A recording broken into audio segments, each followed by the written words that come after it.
Everyone, sure selection में आपका स्वागत है। तो पहले पहले पार्ट में गवर्नर जनरल वायसराय का कुछ गवर्नर जनरल के बारे में बताया था और आज स्टार्ट करते हैं वहाँ से जहाँ से हम पिछले वीडियो में अंत किए थे। तो पिछले वीडियो में एक बार रिकैप कर लेते हैं जहाँ से लॉर्ड वेलेस्ली के बारे में बताया था।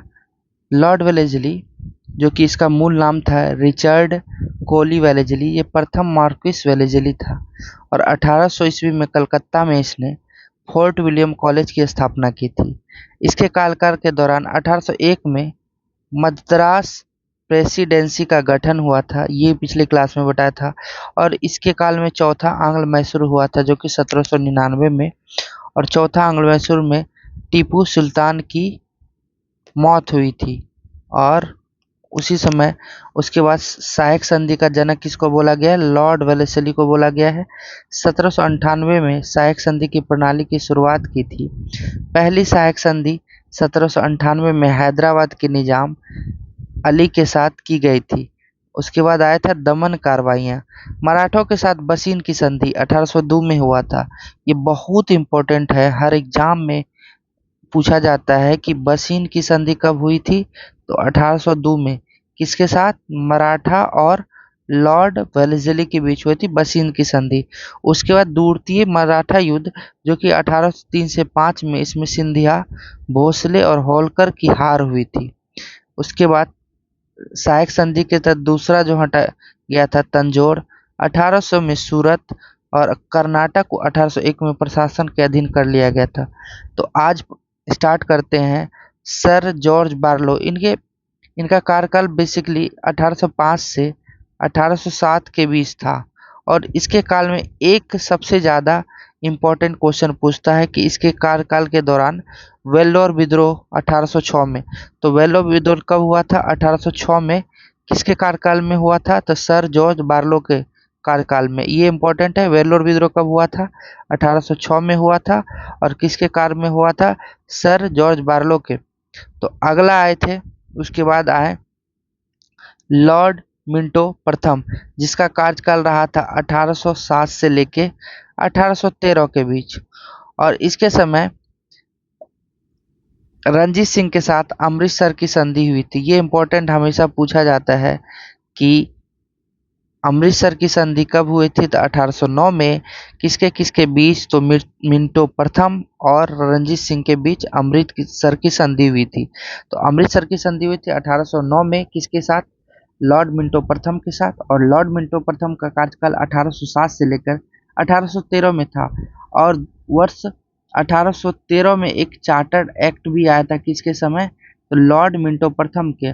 और इसके समय इसका कार्यकाल था 1807 से लेके 1813 तक।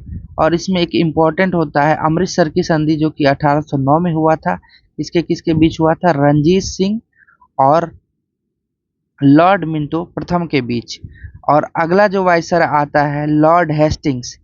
इसमें 1813 से लेकर 1823 में इसने हस्तक्षेप और युद्ध की नीति अपनाया था। पूछेगा कि किस गवर्नर जनरल ने हस्तक्षेप और युद्ध की नीति अपनाई थी? तो लॉर्ड हेस्टिंग्स।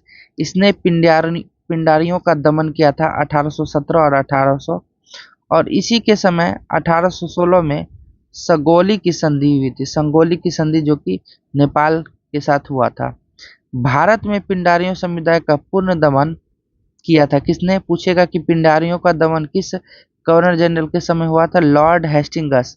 ठीक है। और इसी के समय संगोली की संधि हुई थी भारत और नेपाल के बीच। मद्रास के गवर्नर थॉमस मुनरो 1820 में रैयतवारी की व्यवस्था स्थापना की और उत्तरी में महालवारी। तो हेस्टिंग्स का कार्यकाल 1813 से लेकर 1823 तक इम्पोर्टेंट हम देख लिए हैं।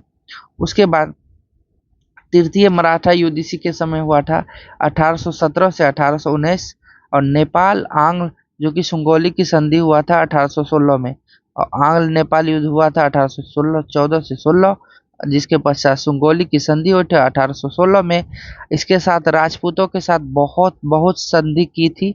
सिंधिया के साथ भी 1817 में ये संधि किए थे। तो इसमें सुगौली की संधि 1816 में और तृतीय मराठा युद्ध हुआ था, जो कि लॉर्ड हेस्टिंगस का कार्यकाल में हुआ था। ठीक है, इसके कार्यकाल में पिंडारी का दमन हुआ था और थॉमस मुनरो ने रैयतवाड़ी व्यवस्था स्टार्ट किए थे और महलवाड़ी व्यवस्था स्टार्ट किए थे। तो अगला देखते हैं लॉर्ड एमहर्स्ट, जिसका कार्यकाल 1823 से 1828। कौन था? लॉर्ड एमहर्स्टम। कलकत्ता में संस्कृत कॉलेज की स्थापना इसी के समय 1824 में हुई और प्रथम वर्मा जो 1826 में हुआ था, यांडबू की संधि हुई थी और मलय प्रायद्वीप क्षेत्रों पर अधिकार भरतपुर पर नियंत्रण कर लिया था। पूछेगा कि यांडबू की संधि कब हुई थी, तो 1826 में हुआ था। किसके समय हुआ था? तो लॉर्ड एमहर्स्टम के समय। और इसका कार्यकाल कब से कब? 1823 से 1828। और कलकत्ता में इसने संस्कृत कॉलेज की स्थापना की थी।